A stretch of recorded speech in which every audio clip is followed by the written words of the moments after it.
Those who got the Free Food and Medicine DVD set will remember Katrina Blair, the charming girl who lives off wild foods and runs Turtle Lake Refuge in Durango, Colorado, an educational center that also has a cafe that serves gourmet food made from wild plants. Let this amazing video inspire you to a new way of looking at nature's free food and medicine.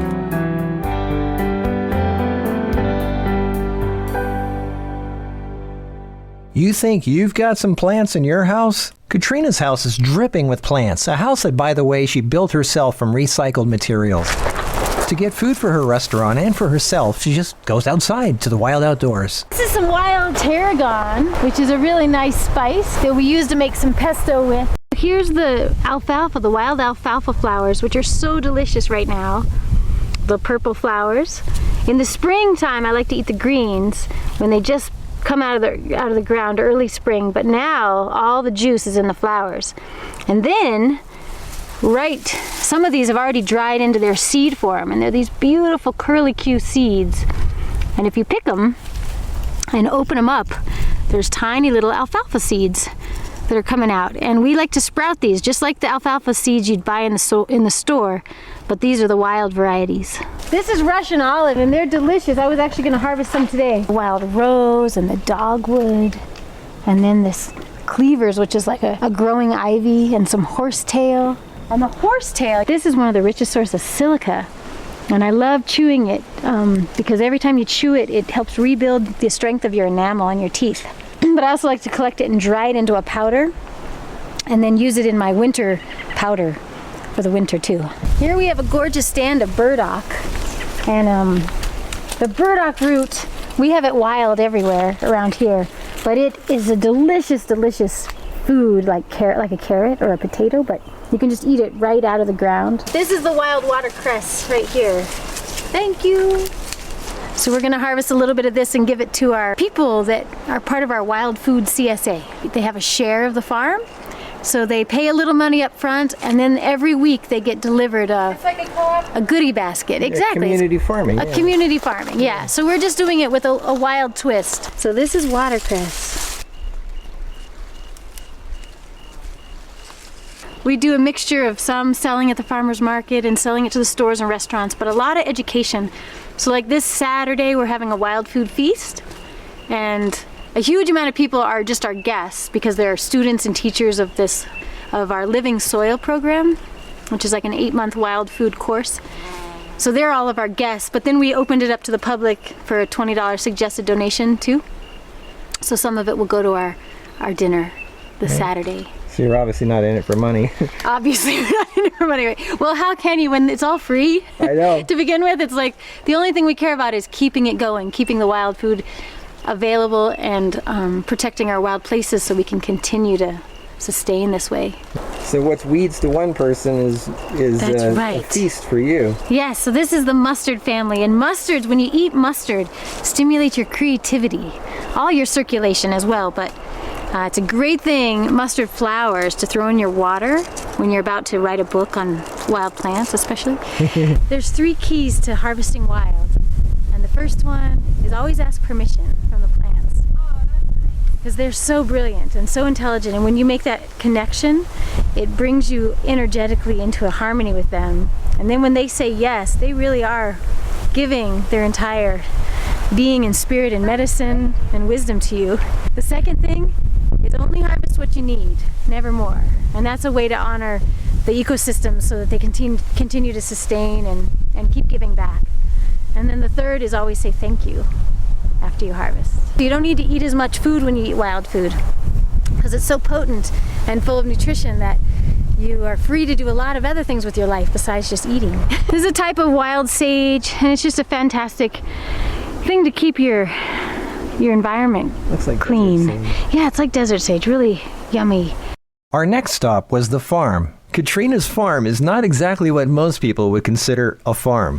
Yeah, okay, cool. I don't know. So we want to do the cheese separate. Something special with these little guys? Yeah. So welcome to the Turtle Lake Organic Community Farm. And today, here on the farm, we're harvesting wild mallow. We have some amazing wild foodists here amongst us who are harvesting this amazing delicacy. Will you show them the really delicious cheese wheels. Like that's the fruit of the mallow. This little guy right here, which we're gonna pickle. Mallow cheese wheel. We have some homemade apple cider vinegar that we made from apple juice. It's like half vinegar, half water, and a little salt, and maybe some garlic, which would be fun. To most people, this is a weed. To most people, this is called pigweed. Yeah. And it is one of the most abundant food crops that we have growing naturally everywhere. And people pay a lot of money for this in a health food store. And then, yeah, that's right. They pay a lot of money to get rid of it, and then pay a lot of money to get it back. In addition to the wild amaranth, right here is our wild quinoa. And this is a lamb's quarter. And then this turns into a local variety of quinoa that we harvest once the plant dies totally back. We eat the greens of all these plants when they're young, and then we harvest the seeds once it dies back and goes to seed. We also gather the thistle, and this thistle plant, we pop up the root and we wash it and then dry it for tea. And the thistle root is one of the best things that supports the vitality of our liver. So drinking the thistle root is awesome, but we also juice all these greens. The prickly part? The prickly part. We make a thistle lemonade for the farmer's market. We just add apples, lemon, and the thistle blended with water, and then we strain out the prickles, and it makes a delicious, delicious green juice. So this is smartweed, and it's a wild buckwheat that it tastes like a lemony spinach, and we harvest these to make green chips. So it's kind of preparing for the winter too. Before they all turn yellow and die, we harvest them while they're still green, and then we dry them. But we actually add a little marinade sauce and massage them with this yummy sauce and then dry them. And they store really well, and they're delicious. Thank you. I mean, there's so many different parts of the thistle that I love to eat, but this part where it's in its beautiful flower form, it's really sweet. So I like to pick these little flower heads and just chew them. And once you get past the hairy part, it turns sweet. And it turns into like a sweet little gum.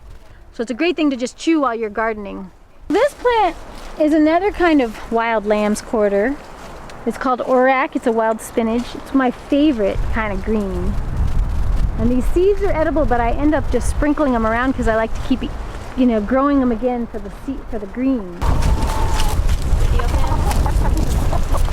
Chickens take care of the garden. They just roam freely, tilling the soil, fertilizing it, taking care of the bugs. It's amazing how nature can keep everything in balance. With our dandelions, we make dandelion pesto.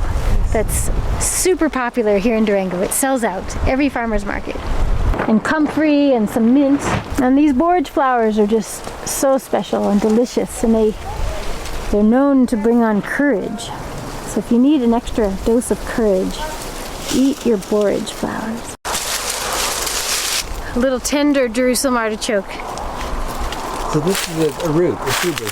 It's a tuber. Jerusalem artichokes are, well, this is it right here. Here's the plant. Here. All of these actually came from our compost. All these seeds. Yeah. All these orange squashes. That one too. And which is fun because there's like a whole variety that showed up.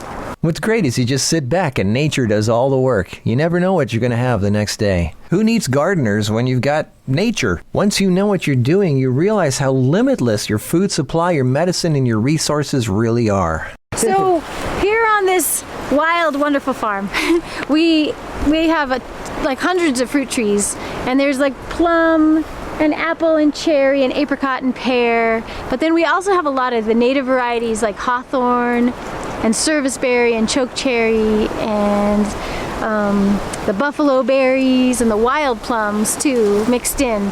Every fruit tree becomes like the center of the garden. So we plant, all these different crops around it. And that way when we water, we're watering the fruit tree and the squashes and the potatoes and the peas and the strawberries, it's all mixed in. Katrina's grocery store is the wild outdoors, and it's all free and as fresh as you can get. Most people would look at this and go, that's just a bunch of nasty weeds. But wait till you see the magic that these people perform. The people at the Turtle Lake Refuge Cafe are nothing short of culinary artists, and they will totally turn around your views of wild plants. Or maybe we'll just salad maybe I could put it in the soup. What about a daikon root? Can you use a daikon root? Ooh.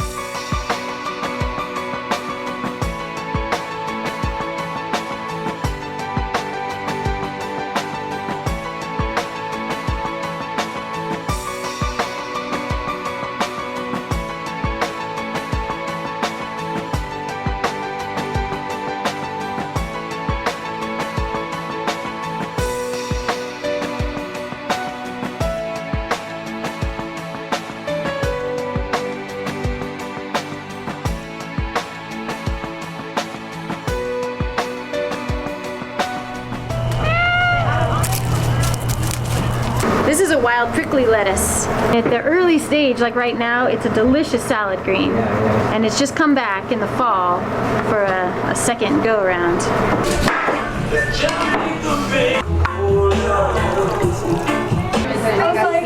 Oh my god, I can't believe it. We're making bread. Grind it up with a little salt. Dehydrate it or dry it in the sun. Yeah, sun bread is the best. It's kind of funny because in the past it was the man had to go out, kill an animal, bring it home for food. Right. Now it's like the woman goes out and gets some herbs. Get some shovel. This is chicory root. We're gonna make a chai. Nice. Chicory chai tea with the roots. These are beautiful roots. Thank you, chicory. This is the chicory root. We're not gonna roast it. We're gonna use it fresh. We're gonna blend it up in the blender with some coconut flakes and make a milk, a chicory root coconut milk. And then we add spices like cardamom and cinnamon, cloves, and ginger, and a little honey, and strain it out, and that's our chai tea.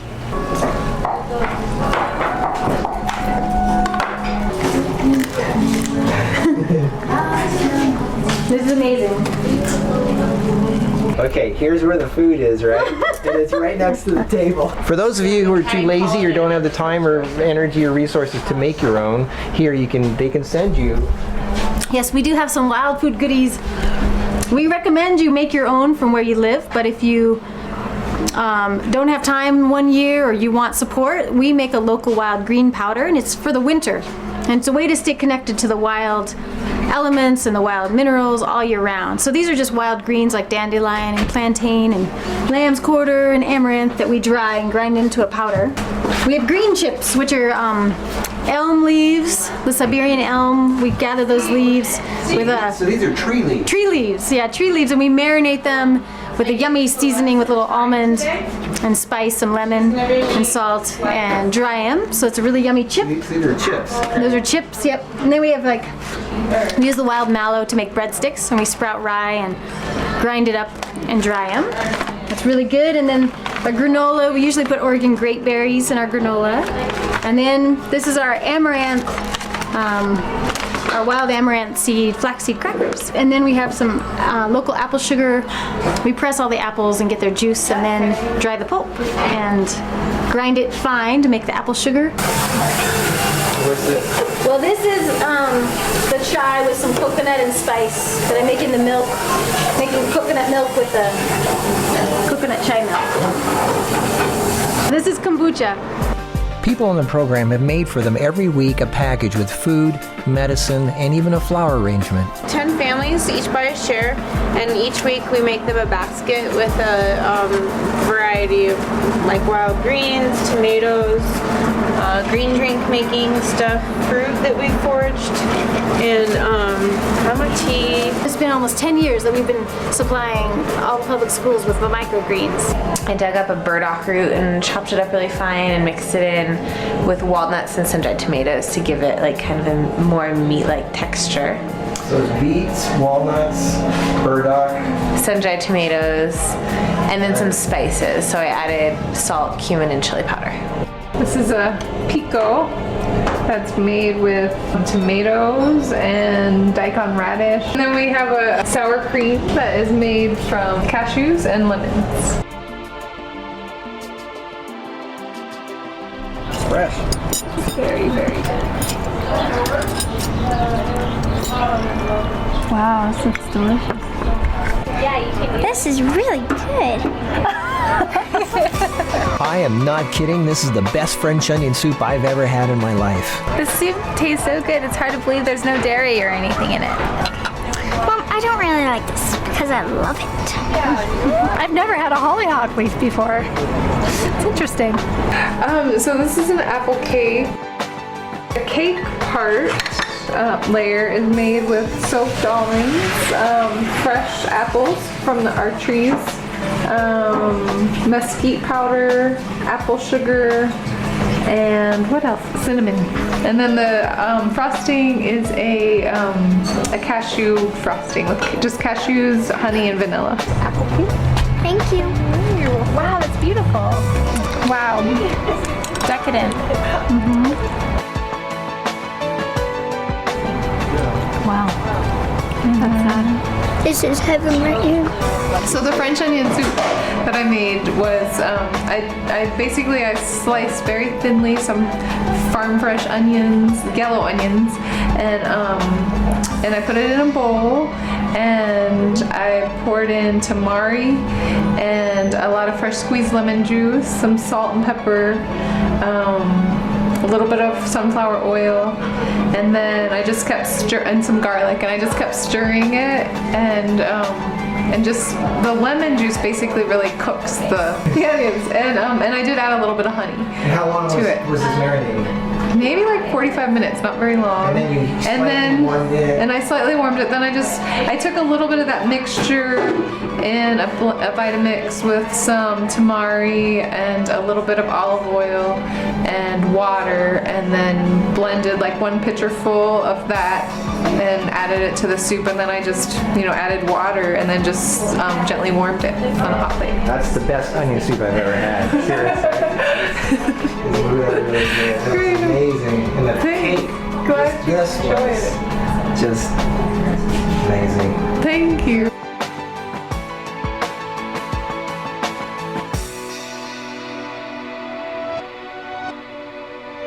What do you do in the wintertime? How do you eat, especially raw fetus? Yeah. Well, we prepare for the winter. I mean, this is the time. It's fall right now, so we're gathering the acorns, and we're gathering all the fruits, and we're drying them and freezing them, and all the wild greens right now, the dandelions and the plantain and the mallow and the amaranth. We're gathering those greens and drying them, and then making a winter powder that we use in our smoothies throughout the winter to keep nourished. So what's your typical meal in the wintertime? Well, if it's really cold and I want something yummy and hearty, I'll grab some roots like that we have, like we grow different roots and potatoes, and not potatoes so much, but pumpkins and yams, and anyway, any kind of a root or a pumpkin or a squash, and make a soup with it, where I'll blend it up with a little avocado, which of course doesn't grow here, but something creamy, and it could be a nut or a seed too, and a little ginger and cayenne pepper, and then warm it up to like perfect temperature to eat. Which is what? Which is perfect? Like, I don't know, baby bottle temperature, so you're not going to burn yourself, but it's the most ideal. You're not boiling the soup. So I'm not cooking the soup, but I'm warming it, and then it's really wonderful to eat. Right. Yeah. And so, other than soup, what else do you eat in the wintertime? I make my own bread, and it's a sun bread, where it's like we take cattails and some other kind of grain. It could be buckwheat or oats or something, and we grind it together, and then add a few other ingredients, but dry them in the sun, and they're delicious. And you can always warm those up too. Like if you have a hot fire stove at home, which is what we have, you can just put it on there to warm it up, and then you can eat it right away. And one more winter food. And one more winter food is green juice, which is from our microgreens, growing it year-round inside. Right. And then you can cut the buckwheat or the wheatgrass or the sunflower greens and juice them. That's what a lot of people don't understand. You can actually grow your own stuff indoors. Right. Yeah. You just need some glass for this light. Just windows. Yeah. Uh-huh. All right, well, thank you so much. You're Katrina. welcome. The world needs to hear this. Thanks, Marcus. You're doing great work. Okay. All right. Bye. Blessings.